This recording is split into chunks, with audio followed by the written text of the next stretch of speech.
اے اللہ میں تیری پناہ مانگتا ہوں قبر کے عذاب سے۔ آج تو ہم لوگ اتنے پتھر دل اور بے حس ہو چکے ہیں کہ قبر کو دیکھ کر بھی ہمارے دلوں پر کوئی اثر نہیں ہوتا۔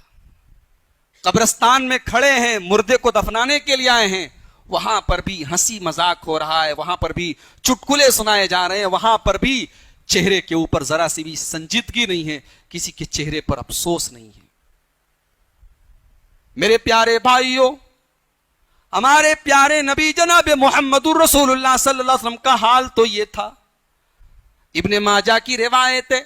اللہ کے نبی ایک انصاری صحابی کے جنازے میں جاتے ہیں، جنازے کو اتارا جاتا ہے، جنازے کو قبر میں جب ڈالا جاتا ہے، نبی اکرم صلی اللہ علیہ وسلم وہیں پر بیٹھ جاتے ہیں، آپ کے صحابہ بھی وہیں پر بیٹھ جاتے ہیں۔ اچانک اللہ کے نبی کی آنکھوں سے آنسو بہنے لگتے ہیں، اللہ کے نبی رونے لگتے ہیں، صحابہ کرام اپنے نبی کو روتا ہوا دیکھتے ہیں، صحابہ کرام کی آنکھوں سے بھی آنسو بہنے لگتے ہیں۔ اللہ کے نبی روتے روتے کہتے ہیں، او میرے پیارے صحابہ، لمثل ھذا فاعدوا یا اخوانی، اے میرے صحابہ اس قبر میں تم کو بھی آنا ہے، اس قبر میں تم کو بھی جانا ہے، یہ حالات تمہارے اوپر بھی آنے والے ہیں، ایک دن تمہیں بھی مرنا ہے، تمہیں بھی قبرستان میں آنا ہے، او اونچی اونچی بلڈنگوں میں رہنے والوں 2 گز زمین کے اندر تمہیں بھی آنا ہے، او بہترین قسم کے کپڑے پہننے والوں سفید کفن کا کپڑا تمہیں بھی پہننا ہے، اے سی کے اندر زندگی گزارنے والوں قبر کے اندر نہ کوئی اے سی ہوگی، نہ کولر ہوگا،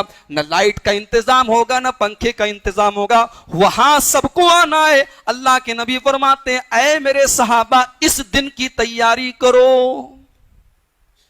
یہاں آنے کی تیاری کرو۔ تو قبر کا عذاب بالکل برحق ہے۔ قرآن حکیم کی یہ آیت بتا رہی ہے کہ فرعون کو اور فرعون کے ماننے والوں کو دن رات عذاب ہو رہا ہے، صبح شام عذاب ہو رہا ہے۔ اس کے بعد اللہ تعالیٰ نے فرمایا کہ ہم دنیا اور آخرت دونوں میں اپنے رسولوں کی مدد کرتے ہیں۔ اِنَّا لَنَنْصُرُ رُسُلَنَا، ہم اپنے رسولوں کی ضرور مدد کریں گے، والذین آمنوا، اور ایمان والوں کی مدد بھی کریں گے، فی الحیات الدنیا، دنیا میں بھی مدد کریں گے، وَيَوْمَ يَقُومُ الْأَشْهَادُ، اور قیامت کے دن بھی مدد کریں گے۔ سوال یہ پیدا ہوتا ہے کہ اے اللہ اگر تو اپنے رسولوں کی مدد کرتا ہے تو یحییٰ علیہ السلام کا مرڈر کیسے کر دیا گیا، زکریا علیہ السلام کو قتل کیسے کر دیا گیا، عیسیٰ علیہ السلام کو سولی پر چڑھانے کی کوشش کیوں کی گئی؟ اے اللہ جب تو نے وعدہ کیا ہے کہ تو اپنے رسولوں کی مدد کرتا ہے تو ہمارے نبی جناب محمد رسول اللہ صلی اللہ علیہ وسلم کے اوپر کیسی کیسی تکلیفیں آئیں، ہمارے نبی کو اپنا وطن چھوڑ کے مکہ چھوڑ کے مدینہ جانا پڑا، یہ تمام حالات آئے۔ اے اللہ تو وعدہ کر رہا ہے تو اپنے رسولوں کی مدد ضرور کرتا ہے، تو پھر اس کا کیا جواب ہے کہ تیرے بہت سارے رسولوں کو قتل بھی کیا گیا ہے؟ اس کا ایک جواب تو یہ ہے کہ اللہ تبارک و تعالیٰ یہ کہنا چاہتا ہے کہ ہم اپنے زیادہ تر رسولوں کی مدد دنیا میں کرتے ہیں۔ اگر 1-2 رسولوں کے ساتھ ایسا معاملہ ہوا ہے کہ ان کی قوم نے ان کو قتل کر دیا یا شہر سے نکال دیا تو وہ کہتے ہیں نا حکم الاکثر حکم الکل، اکثر کے بارے میں اللہ تعالیٰ نے کہا کہ اکثر نبیوں کی ہم مدد کرتے ہیں۔ ایک جواب تو یہ ہے اس کا، اس سوال کا۔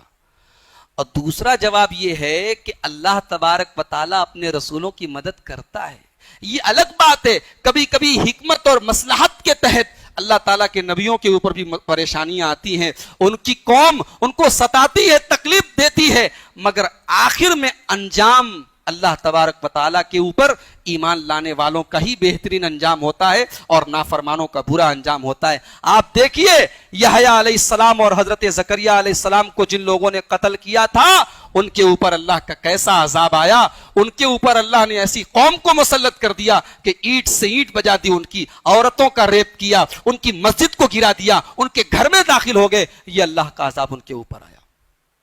یہودیوں نے حضرت عیسیٰ علیہ السلام کو سولی پر چڑھانے کی کوشش کی، اللہ تعالیٰ نے رومیوں کو ان کے اوپر مسلط کر دیا اور رومیوں نے اینٹ سے اینٹ بجا دی۔ اور ہمارے پیارے نبی جناب محمد الرسول اللہ صلی اللہ علیہ وسلم کو جتنے لوگوں نے تکلیف پہنچائی تھی، بدر کی جنگ میں دیکھیے سب مرے پڑے تھے، کوئی پوچھنے والا نہیں تھا، کتوں کی طرح مرے پڑے تھے، ان کی لاشوں کو بدر کے کنویں میں ڈالا گیا تھا۔ وہی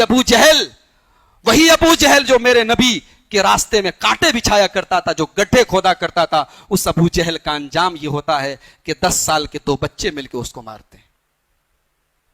تو اللہ تبارک و تعالیٰ کا اصول تو یہی ہے میرے بھائیوں, اللہ مدد کرتا ہے اپنے ایمان والے بندوں کی. یہ الگ بات ہے کہ لیٹ کرے بعد میں کرے, لیکن اللہ اپنے نبیوں کی اور ایمان والے بندوں کی ہی مدد کرتا ہے. یہ قرآن کریم کی اس آیت سے پروف ہوتا ہے.